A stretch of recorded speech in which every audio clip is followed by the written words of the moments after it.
Hello and welcome to the Messages and Methods Livecast Live 2.0 live stream podcast hosted by Encore entrepreneurs Shelley, Carney, and Toby Younis. We inspire excitement for content creation and marketing your brand and business while answering all your technology and digital marketing questions. Join us as we interview experts who share their knowledge and experience to provide actionable tips to land more clients, nurture leads, and position yourself as an expert in your industry. Chat with Shelley and Toby live every Wednesday on YouTube or Facebook. Hello and welcome to Messages and Methods. I'm your host, Shelley Carney. Today we'll be talking about proposals. Who needs to use proposals, why they should use them, and what they've done for us and our business. And we're happy to share that with you today. Aren't we? Yes, we are damned cheerful to share this with you today. We're in actually good spirits. It's just that I thought of something that I wanted to put on our show flow that I didn't, but we'll talk about it just a little bit later. So first of all, we would appreciate it if you like our programming. YouTube likes it when you like our programming. Share with your family, your friends, your neighbors, your business associates, the entirety of your social network so that we can grow the channel. And finally, if you are not already a subscriber, this would be the ideal time to subscribe. That way, every time we schedule a live stream or we start a live stream, you'll be immediately informed and as a result in the know. Second thing I'd like to point out is that the Super Chat light is lit. But I think I want to tell you about another feature right now, and I'm not going to remember the name of it. Super thanks. Super thanks. So here's this brand new cute, cool feature for those of us that can earn Super Chat. YouTube has just made available something called Super Thanks. So if you go back to one of our, I don't know, videos of 2007, you want to see the video where I recorded. Go to any of our past videos. Yeah. It doesn't have to be a specific one. And where's the super thanks thing? I wanted to bring up a window, but like I said, I forgot.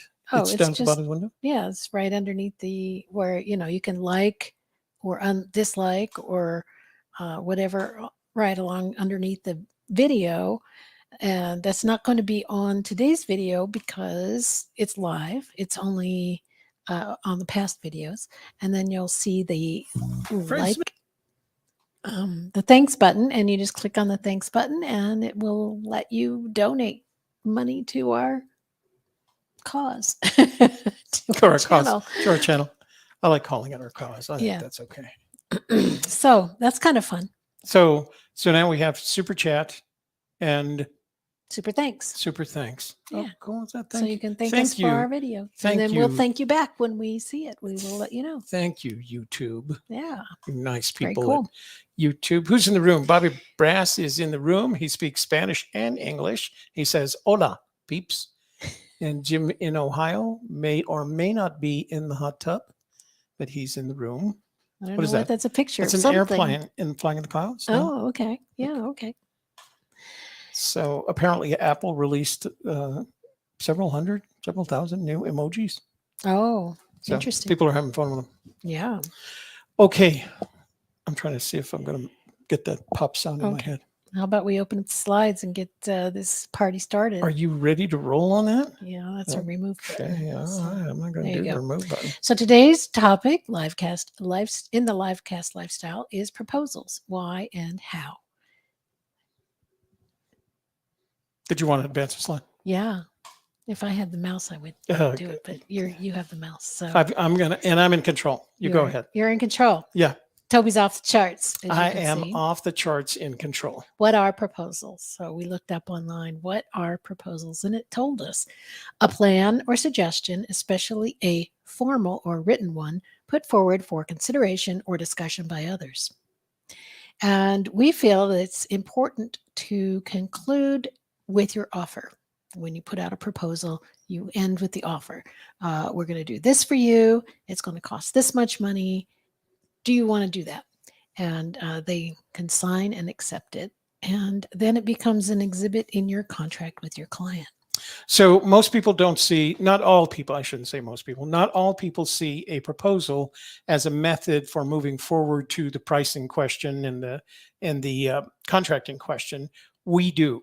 And the product that we're going to show you in a little while sees it the same way, that if a client should be offered the opportunity to agree to the proposal. Now, that generally a proposal doesn't have contractual terms in it, but I'll also share a product with you that does have, when you send out the first invoice, it has contract with it, and you can attach your proposal as an exhibit to the contract. So everybody knows, and they have to sign those things. So everybody knows along the way where you're going. And it's real helpful if you happen to be working with a client who's hesitant to move along or has other priorities or things like that. Submitting, and we're going to talk about the whys, but getting them, this helps them to move forward, because what they're doing the whole time is you're allowing them to build confidence in you, and the quality of your proposal is one of the ways that that you do that. And who should use proposals? Here's me saying, can I have some money? Businesses, small or large, offering a service or a product, can use a proposal. Consultants, coaches, or entrepreneurs who want to quickly reach out to prospective clients and to offer the exact solution that those clients would desire. This is a really good way to do it. It's a very visual way. It's interactive. And as Toby said, it helps people to move along. And we found that we've been working through this process where we have a call with somebody who's a prospective client. We say, okay, let's talk about next steps. We might send them a follow-up email. We might, keep in touch with them through email and texts and phone calls, and still they don't move forward. But we have found that with a proposal, a formal proposal, like we're going to show you today, we get response. People understand that, we are professionals. We take this very seriously, and they take it seriously as well. We have found in the past when all we've done was a follow-up email, we didn't get a response. It was like, really having to pull at people to try to get them to move forward on anything. Yeah, don't count on an email to pull your prospective client into the next step. Back in the olden days, I used to design sales processes, and I tried to limit the number of steps in the sales process. But within the first 4, usually about the 3rd step, the sales process required the submission of a proposal, because at that point you've identified yourself to the client, you've understood the client's requirements, they should be ready for a proposal. And there's nothing that prevents you from iterating that process so that you can modify the proposal. And this gives them a chance to see if you understand what their requirements are, what their problems are, whether or not you know how to solve them. So when you present them with a proposal, you give them an indication, honestly, of how smart you are about this. And it gives them the opportunity to say, I don't think you get it, right? I'm going to go do business with somebody else. This gives them the opportunity instead to say, hey, I like your proposal, but I would like to make some changes. Is that possible? And your answer to that is, of course it is, right up until the time you sign it. And we're both in agreement that this is how you want the project to proceed. So, and that's how you get to the exact solution they desire. Because again, in the olden days, it's much easier now that Shelley and I are working because we have a limited number of products and services, and there's a limited number of ways we implement those products and services. But back in the olden days, it was, hundreds of products, hundreds of solutions, hundreds of services added to the products. And so you had to spend a little time out front with the client trying to figure out what they want exactly. And that's where the proposal comes in. That's where you feed back to them. This is what I heard, your requirements. This is how we'd solve your problems. This is what we'd offer to solve those problems, etc. And then they can say, well, it's not quite it. This is, you missed this requirement, or I don't have this problem, but I do have this problem. And it looks like this line of products is almost there, but somehow or the other, I'm going to need this.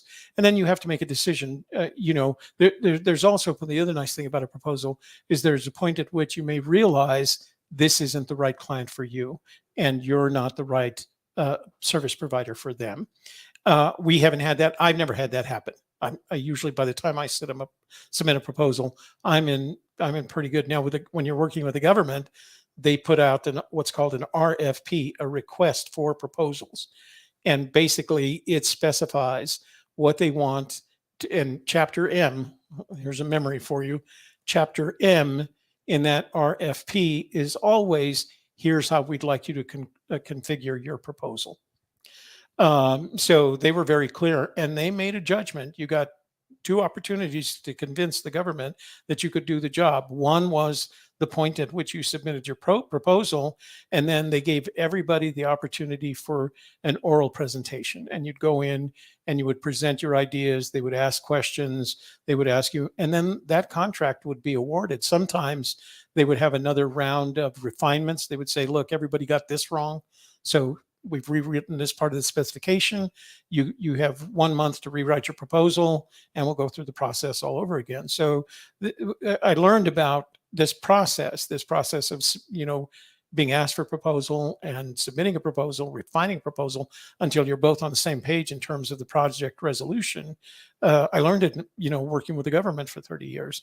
And I brought it with me into this business.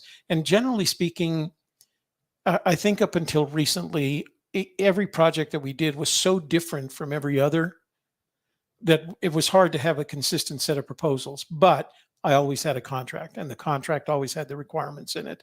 And they had to agree to that contract. They had to sign that contract. But this is a good way to move the process forward especially if you're like us, where you're a two-person business. You never get to see your client in person. You're always working online. Your clients are all over the world. And it's perfect for that, because the products that are available to help us do this are also online products. We're going to show you some of those in just a little bit. So why are we doing a proposal? Well, we want to increase our revenue by making more offers. And if you have proposal templates set up for every one of your products, then you can easily just make adjustments to it and keep sending it out, making more offers.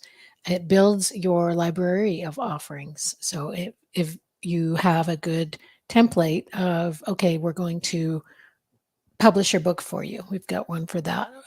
Okay, we're going to produce your live stream for you. We got one for that.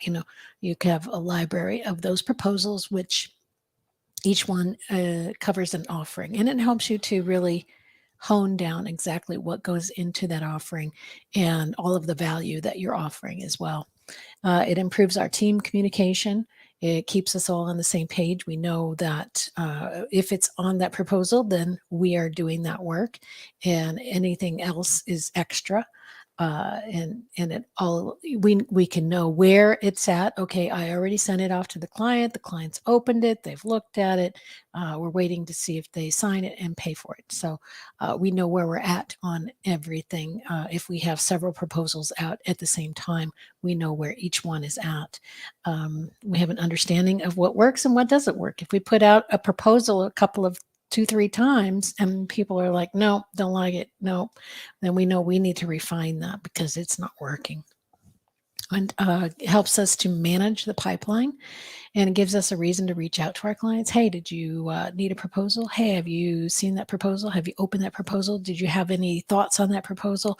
Is there anything you wanted to change? You have something tangible to talk about and to work through with them. And what changes can I make? You ask the client, is there anything else that you need that I should add on, or any changes you want to make?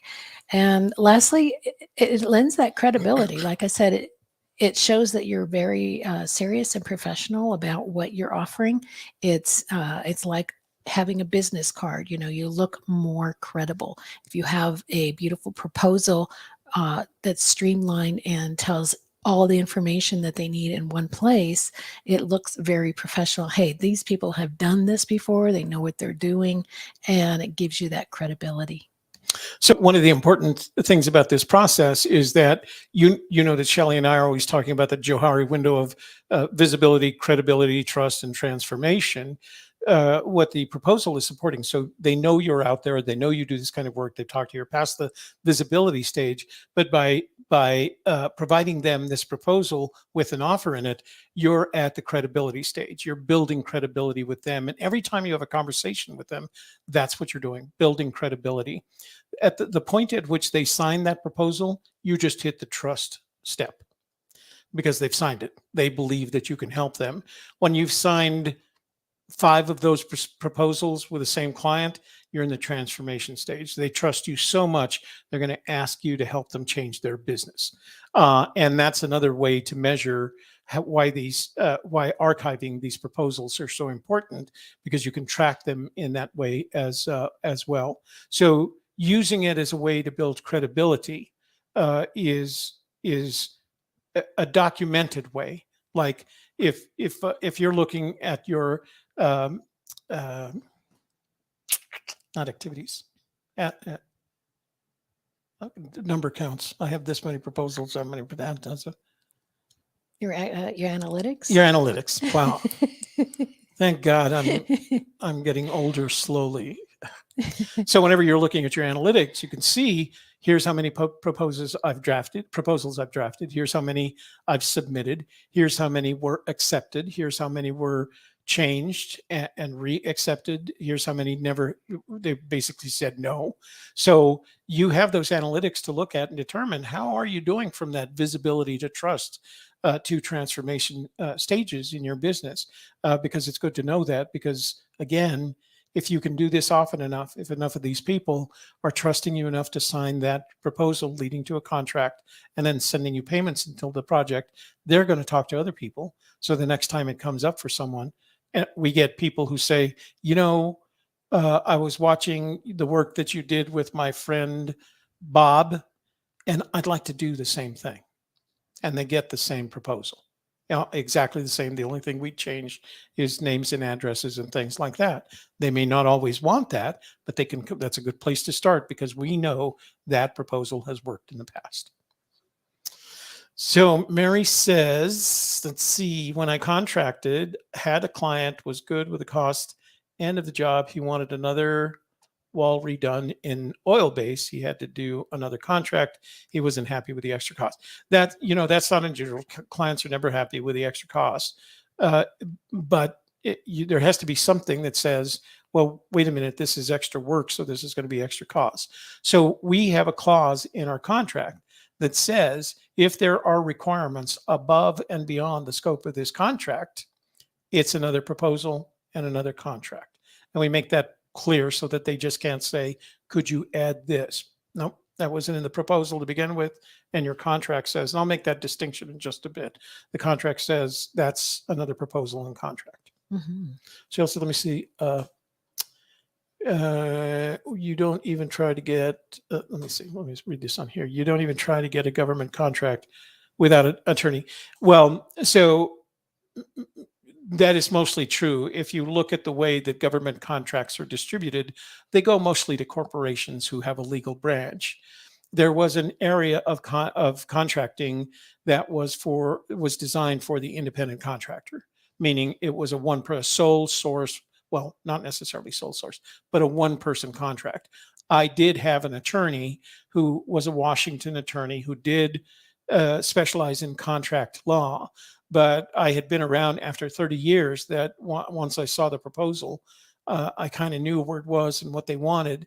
And again, sometimes they were sole source. Sometimes they would, I would say about 25% of the contracts that I did in Washington were sole source. They literally wrote the contract for me. And it's legal to do that for independent contractors. So they could say, this person knows exactly what we want. They do exactly what we want them to do. So we're going to sole source that contract. They would get some pushback, but in 30 years, like I said, I never had anybody push back so far. Yeah. So see, Jim says it depends. There's some good sole source opportunities, and yeah, the CBD, the Commerce Business Daily, is where you find out the government contracts that are the RFPs that are being released, and it used to be literally a small newspaper. I mean, it was on newsprint, and it came out every day, and you had to go find out where it was, and it was in the lobby of all the government offices downtown. But now it's online, so you can go to the CBD, you can see if it's something sole source. Now you have to go through the contracting registration process. Because not everybody can just pop up and say, "Hey, I want to bid on that contract." You have to be a certified contractor to do that, and fortunately, I had the time to do that. But that's where I learned about proposals. Let's go to the next one. So, when do you do proposals? When do you do proposals? Well, as soon as the prospective client asks for one, but it's also good to offer one at the end of every related conversation. Um, I'm sure we can do work together. It sounds like I can solve this problem for you. Where can I send a proposal? And then they'll say, "Oh gosh, that's great that you want to, we can move right along, right?" They might get excited about, "Hey, somebody's going to solve my problem and it's moving forward now." The client that we just recently got, she was thrilled because she's been trying to move to the next step for a couple of years. Since And so when we 2018. sent her a proposal right away and said, "Here you go. Here's what we'll do. Here's everything laid out, and here's what we need from you." She saw that, and she had a tangible thing to show to her husband and to make her feel like this is moving forward. And she was very excited about that. She sent us a very nice email. I'd read it too, but Or if the client is asking you, "Well, I'm very interested in having this done. How much does it cost?" Well, let me send you a proposal. Or a suspect, that's somebody who's maybe a prospective client, but you're not quite sure yet. But they say, "What do you do? What does your company do? What do you guys do? How do you work? What is your process?" And then you can say, "Well, let me send you a proposal, and you'll have all the information then." and you'd be surprised how often that works and doesn't work. And sometimes when it doesn't work, it's actually good. The point about here is when do you send it? The proposal is a step in your sales process, right? It doesn't make any difference what your sales process is like. But when you're at proposal stage, it's one step, and proposal signed is a step that follows that. But you should use it as an opportunity every time you speak with a client, even if you say, "Can I send you a sample proposal?" Right? So you get an idea of how we work. Always offer to send one, even if it isn't the proposal that has their signature block on it, because that formalizes the process. The other thing that Shelley mentioned, which is really important, because you don't want to answer this question when they say, "So how much do you guys cost?" If you could avoid answering that question, it may push you. Some guys know I got to push them to find out. That's an opportunity to say, "Well, let me send you one of our sample proposals. It has the pricing model on it." So that way you get the opportunity to put your proposal out in front of them. And then occasionally you'll have someone, and we have someone that's contacting us, and they're thinking about publishing a book, and "Can you tell me how much it costs? And I could have the money and such and such. Can we, start things?" And the answer to that, when you're getting those kinds of questions, is, "Well, let me send you a sample proposal so you understand what we do." And sometimes that, this is a hard phrase for me to use because I don't like shutting the door on anybody, but sometimes it makes them realize that you're serious about your business. And this is not just saying, can you publish my book?" And expecting us to say, "Well, heck yeah, we can." You know, um, we don't treat it that way. We treat it very seriously. It's our business, and we want you to treat it as seriously as we do. That's right. It provides clarity for the client. Right. They see that, they go, "Okay, I understand exactly what they do, exactly what's needed from me, and the bottom line of how much it's going to cost, and I can plan for that, and I can either take this next step forward or I can say no." So it gives them that clarity to help them make that decision. So how do you make a proposal? Well, Thank God for there are technology. many ways, but we've discovered a brand new product that we just love, and we started using. It comes from appsumo.com, and AppSumo is sort of a marketplace for online applications, programs that you can use. Most of the time, it offers things that normally you would have to have a subscription for. You would pay monthly for it, but through AppSumo, you can purchase the product, and then it's yours, and you don't have to make those monthly subscription payments. So we love AppSumo for that reason. AppSumo, we feel, is like one of the best software sources, application sources, resources that you can have for if you're a small business. And it doesn't make any difference if you're a digital business like ours, or I was just speaking to a gentleman outside who was doing some brickwork for my neighbor. And I said, I asked him, do you do concrete work as well? He says, I do both. And I said, can I have your business card? And he said, oh, I don't have a business card. And my first reaction to that is, it is not, oh, the heck with that, I'll just do business with you anyway. My first reaction to that is, how serious are you about your business? Mm-hmm. And when I invite him to look at my house and tell him the back of my house and tell him what I want, I'm going to expect a proposal. And if he says, oh, I'll charge you X number of bucks, and here's I can do it next Saturday, that makes me feel immediately uncomfortable. It makes anybody feel immediately uncomfortable, because it sounds like, this guy's not actually a business. I don't have any place to go. There's not a contract. So this is one way to give your client the confidence that you know what you're talking about and what you're doing. That's right. So let's go on, and I want to show you a couple of these things first. I'm going to add this to the stream right now. This is AppSumo, AppSumo. And AppSumo is a software marketplace, an application marketplace. But the biggest difference between AppSumo and other application software marketplaces are that AppSumo doesn't work with subscription-based applications. If you put an application on AppSumo, it's a flat fee, even though you may be a subscription-based company. But when you offer it on AppSumo, you have to say, as you can see down here, you have to offer a discount price, $79 versus $360. I'll put my mouse right here. $79 versus $360. And you have to do a lifetime deal. So you can see up here, it says lifetime deal. So you only buy it once. Now, what these guys have done is they give you a basic product, and then once you buy the lifetime deal, they can offer you some upgrades. Okay. But AppSumo requires them to give you a useful lifetime deal. I'll show you an example of that in just a minute.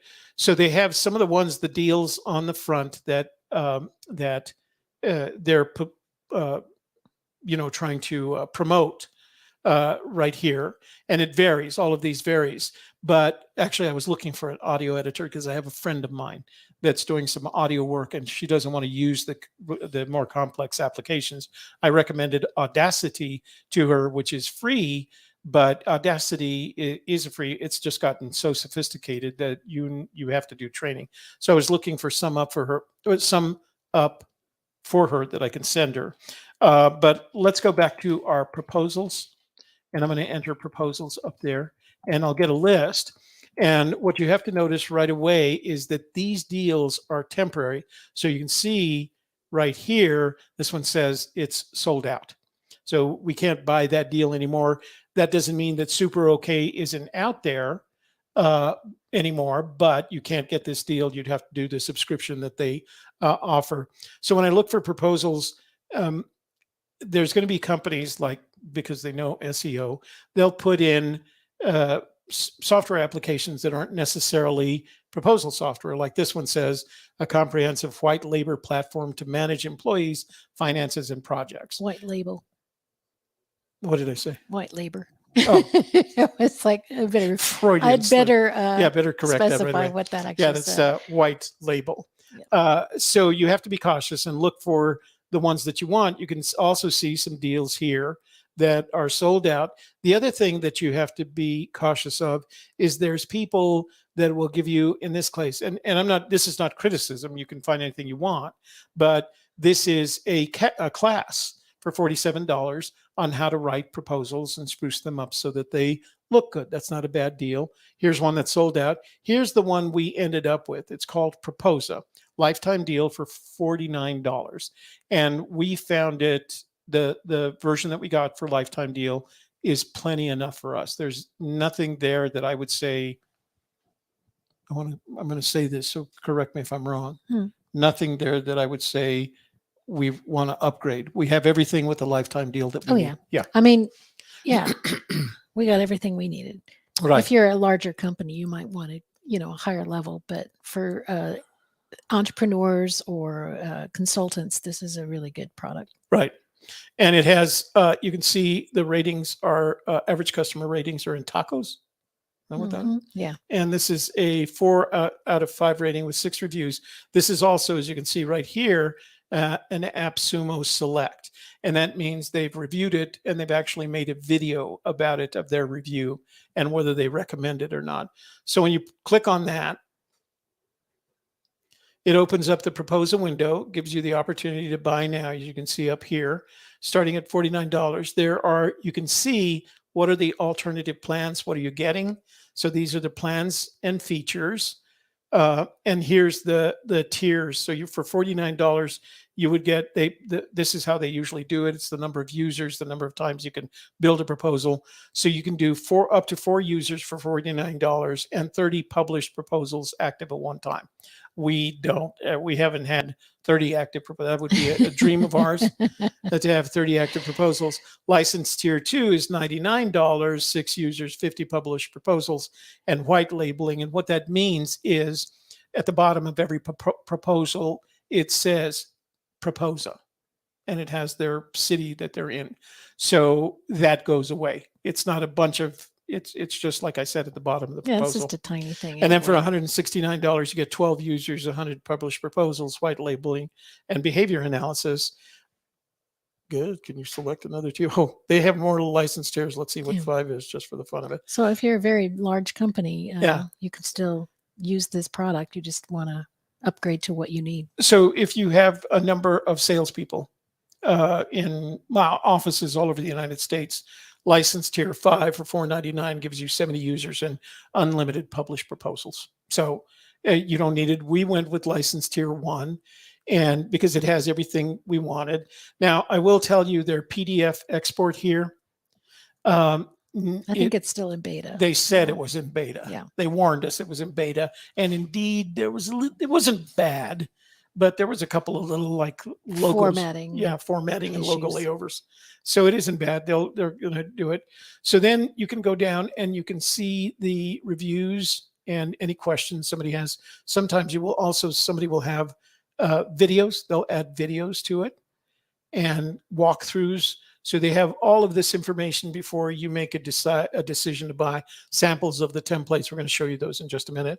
And then here's their sales pitch video on YouTube. It comes from YouTube, but you can see it here. And they talk about how proposal works. So you get a lot of information before you need to make the buying decision. And again, all I did was I went to AppSumo and I entered proposals in the search bar. Yeah. So I will show you. We really like AppSumo because if for some reason you do not like it, you have, I believe it will tell you as you're purchasing if you have a refund policy on it. And most of them, I believe, have at least a 30-day refund. Yeah. So if you get it and you say, you know what, this isn't what I thought it was going to be, it's not going to work for me, you just let AppSumo know, I don't want this, it's not going to work for me, and they will offer you a refund either in credits or refunding the amount you back paid. to your card. Yeah, we just had that experience. We picked a new email management software, and there was another product that was different from it, but it created HTML emails, fancy email modules. Yeah, and we got that because it looked like a lot of fun. Shelley's really good at that. And we realized that the tier of email service provider we got didn't handle HTML. And we're okay with that. We don't need the HTML necessarily, but it meant we had to go back. There's literally a 1-click process. It's 2 clicks. So you press, I want a refund. And then they say kind of like, what made you decide? And it has a list of options. It doesn't work for us. And instantly they ask you, do you want credit, AppSumo credit, or do you want it to go back to your credit card? We always take the AppSumo credit because we know we're going to buy some more stuff. So, but the cool thing about it is you have an AppSumo account, and one of the things that it tells you, aside from the profile, email setting, rewards. So you can see down here in rewards, we have a credit balance of $49. We also have a coupon. Woohoo. What's that about? I don't know. We 15% off. have credit 58. So we got a 15% off. So we can apply that to the next thing we buy. Plus, we could get something for practically free. Almost, Yeah. yeah. But one of the nice things that they do is they keep track not only of the products that you buy, but where you are in what state, what state of the purchase you're in. So when I open this, these are a list of the products that we purchased from AppSumo, and you can see we've either activated or redeemed everything except Chaos Control. Did we ask for a refund on we that? did. No, we did it. We used it. We did? Yeah, I just didn't hit the button. Oh, Or you okay. didn't hit the button. One of All us right. didn't hit the button. Okay. So we have all these. This SendFox right here is our new email. We were looking for combinations of softwares that we didn't have to. We subscribed to these, and they were costing us $100 a month. And so, the total was $100 a month worth of subscriptions. And we thought, let's just spend $49 one time, and then we have that from now on. So we got SendFox, which is our new email service provider. We got TidyCal for our calendaring, and we got Proposal for our Proposa for our proposals. Yes. So if you're not familiar, if you're having to acquire applications, now the other thing you have to remember, some of these applications will have counterparts for smartphones. Our workspace is here on the desktop, so these applications work on the desktop or in the cloud for the desktop, and we prefer it that way. So we've got some others that we just got and we haven't actually tried. And as I said, you saw that I had that. Oops, wrong way. You're just going to buy stuff now. Yeah, I got some money to spend, so let's buy it. Dan, come in. There we go. So we do have we have that credit balance that we did for the refund plus a coupon. And if you stick around to the end, if you buy something from, we have a code for you. But it's called, what else is it called? It's a discount code. Discount code. So if you use this discount code to buy whatever you buy from AppSumo, it gives you a $10. $10 discount. What am I going to do when you're not around next week? I don't know. It's only Saturday. You'll be fine on what's Saturday. The word that I'm looking for? So if you use this code, our discount code that we give you at the end of the show, to buy a product from AppSumo, you get a $10 discount. So you're going to show them Proposa? Yes, I am. Okay. So let's go over to Proposa. And Proposa starts, this is our Proposa app, and you can see it has a dashboard. I can't show you that because that has confidential information on it. Proposals. It has templates, which is the best place to start with the templates. And it has a variety of templates to work with, right? You can actually, if you want to give them more money, you can get additional templates. We don't need them. What you do is you find one. Here's one for marketing. Here's one for all-purpose web design. I think the one we used for book publishing was, let me see. I can tell by the picture. The all-purpose one. Yeah, the all-purpose number 1. So you can do that. And then when you click on the button up here at the top that says Create New, you press that button. It says, what template do you want to start, or do you want to create one from scratch? And the reason you can say, I want to create one from scratch, is every time you create a proposal block, you can save it. So you can actually create proposals just by grabbing blocks that you've created in past proposals. In the government, we used to call that boilerplate. So you can save your boilerplate with each proposal that you submit, and then you can incorporate it into your upcoming proposal. So I'm gonna just pick this one. I'm not sure what it is, but we'll pick it and go with it. Hang on. So you get to browse the just click templates. Use template. So let's just go with that. So that's a use template. You give it a title. What's a good title? Marketing. White. I don't know. It's a marketing one. I got this. Okay. So white source your live stream. That is not the word that I want. Why? Label. Live stream. So that's the theme. We're going to select the options for are the portrait or landscape. Here's where the title will be. I'm sorry, where the proposal will be stored online. And that's a link that's permanent.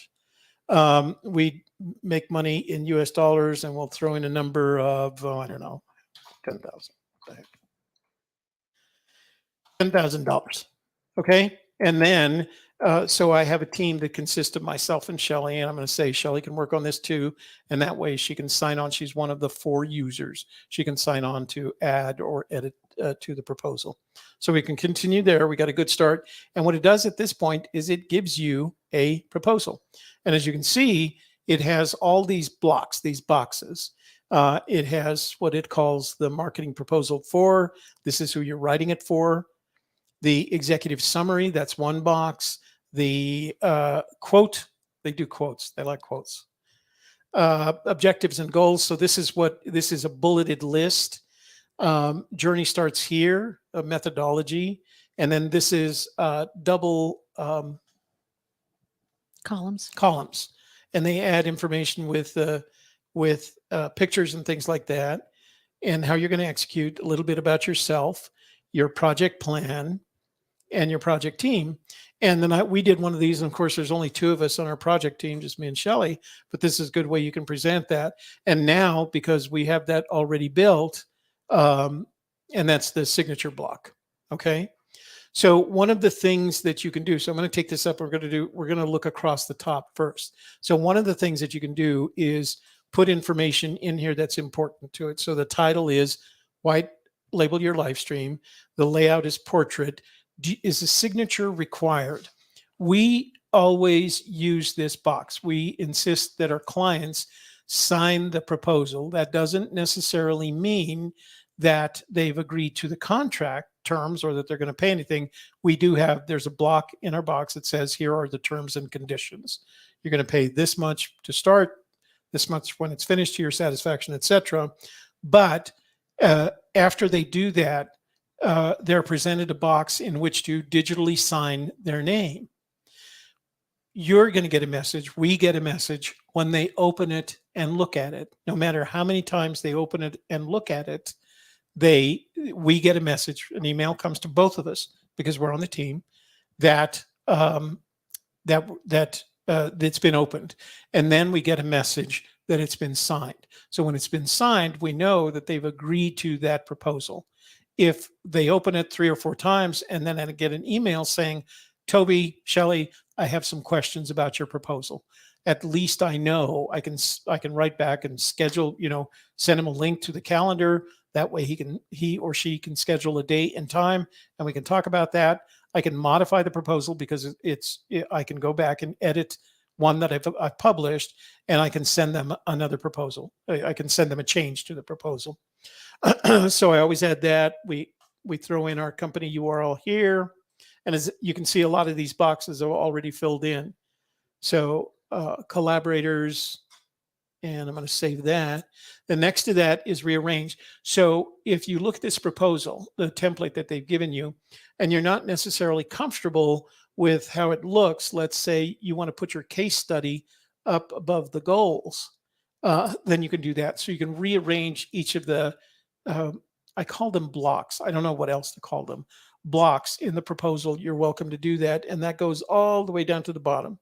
So if you want to start and move your team right up here to quote or above quote, and you really don't need the quote, you can click on that and you'll get a chance to delete that in just a sec. All right.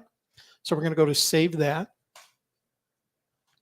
Viewport tells you every time you click on that, it tells you how the proposal is going to look. In this case, on a smartphone, and then on a desktop. I'm sorry, on a tablet, and then on a desktop. So you can just keep clicking that, and it adjusts it for you. So you can make sure that when your client sees it, if they look at it on their smartphone, it'll make sense. You can write a schedule as to when it expires. We always make our proposals for 30 days. we tell the client, and it will tell them when they get the first email, that the proposal expires in 30 days, because you don't want a situation where you write a proposal in May and the client comes back in August and says, hey, I'm going to accept that proposal you sent me. They have 30 days, and 30 days is a long time. I'd like to make it 15, but I'm generous that way. I can put a password on it, or if I want, I can change the theme to anything else that I want. I can literally do that, right? And it changes it. And what it's doing is it's changing the organization of it. And the fonts. And the fonts. Yeah. Okay. So I'm in what's called the cover block. You can see it right there, the cover block. And I want to edit that block. So I'm going to go here, and it opens up a window on the left side for me. And as you can see, the important thing to remember is there's two parts to this block edit. One is the design, and the other is content. So in the design, I can decide whether I want to add this to the table of contents. So if it's a significantly sized proposal and you don't want your client to spend that much time going through it, you can say, I want to put a table of contents up front and add it to the table of contents. I've got a choice of a light scheme or a dark scheme. You can see the difference between the two. I've always liked the light. I can add columns. This one is a single column. You can see that is effectively, with all that information on there, it's just one column. I can use a background color or an image. If I change color, it just goes to that. And I can decide which color I want. Now, when I get a client who I know it is, what they do, I can start putting the images in there that help it. I don't put images on every page, but if it's a client that just wants a sample, I give it colors, because I won't do that until they're actually doing business with us, so a final image. And you can just select the cover image from any place in your library of images. You can remove this. Masking the background is clicked on here. And the reason you do that is because it adjusts the transparency of the background.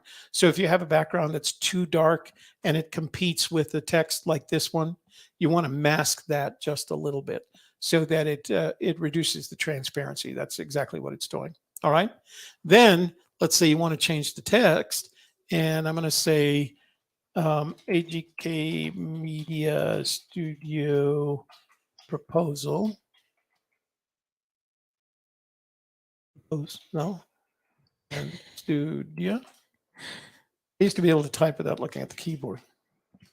Can't do that anymore. Studio proposal, and the heading is, Bob's Mud check. Channel. And it's changing it, right?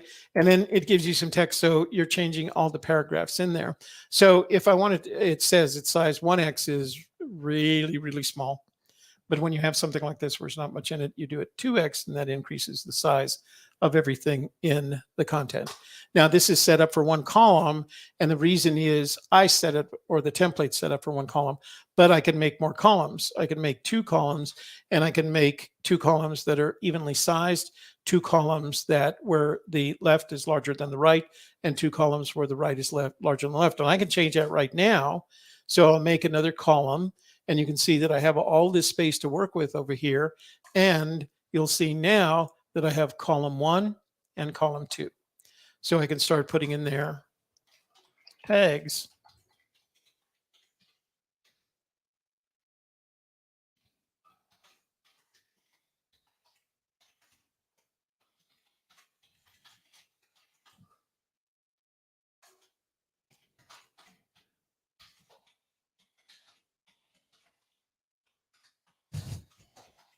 Hey. I like them. So that's, again, and if I don't like column 1 and column 2, I can go back to design. I can change it back to column 1. If I like the content, but I want it to be less obvious that I like them, I can use the column left dominant format. So it's real easy to use. Now, I can go down to any of these, right? And you can see that as I bring it to the top of the screen, oops, I got to save this. So to bring this next one to the top of the screen, they call this executive summary, and they make it, I can already predict for you, they gave it the title executive summary.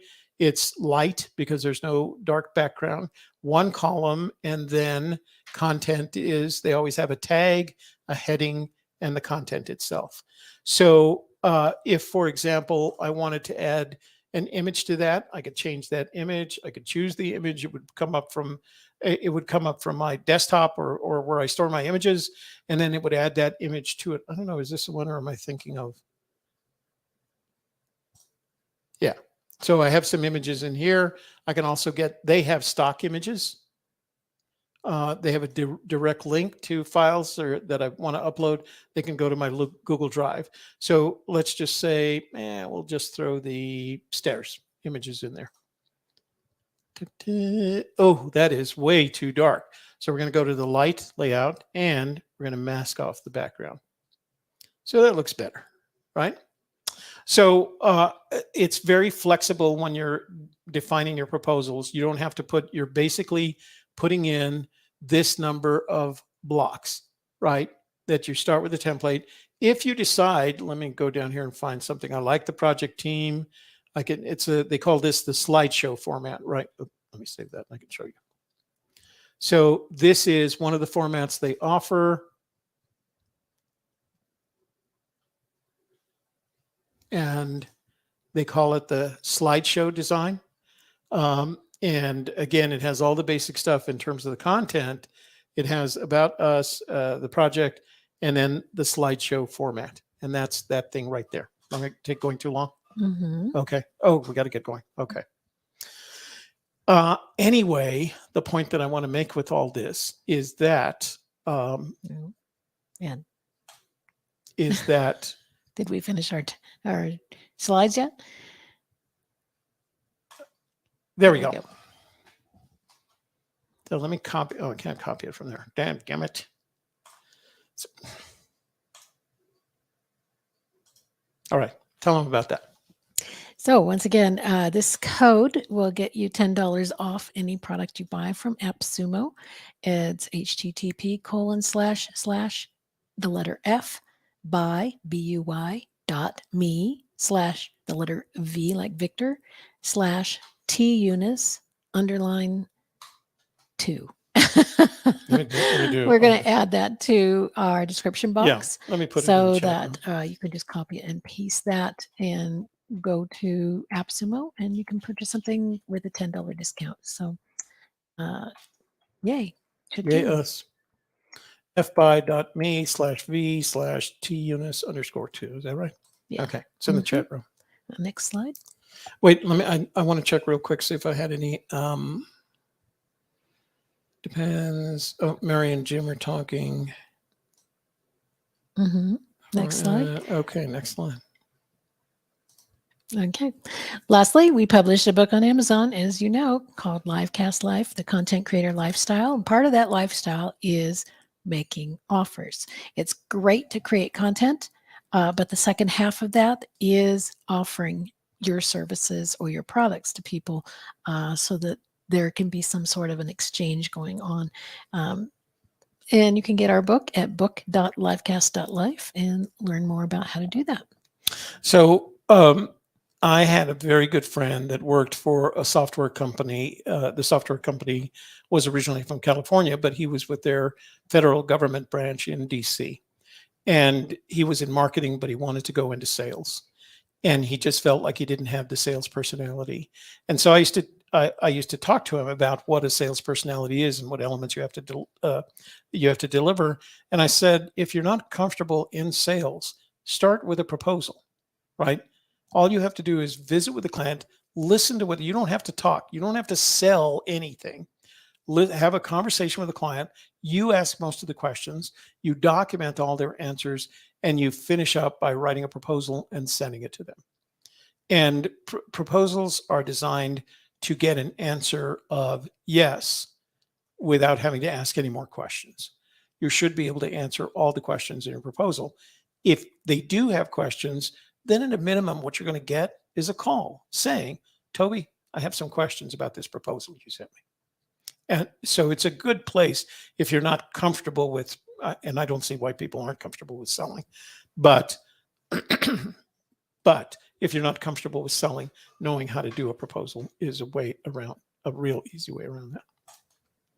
Once again, we hope that you will want to join the AGK Media Studio community by signing up for our newsletter at news.agkmedia.studio. You'll get weekly personalized updates, helpful information, and links for our shows, behind-the-scenes photos, sometimes baby pictures, free offers for training and books, and digital marketing news and insights. So please do sign up, join our community at news.agkmedia.studio. That's our show for today, livecast live. Toby, Younis, we hope that you got some great information today and use that coupon at AppSumo and get your $10 off. And we look forward to seeing you again next week. We also look forward to seeing it 7 o'clock tonight on News and Views. We're going to talk about world events, and we also have a giveaway. So join us for the giveaway.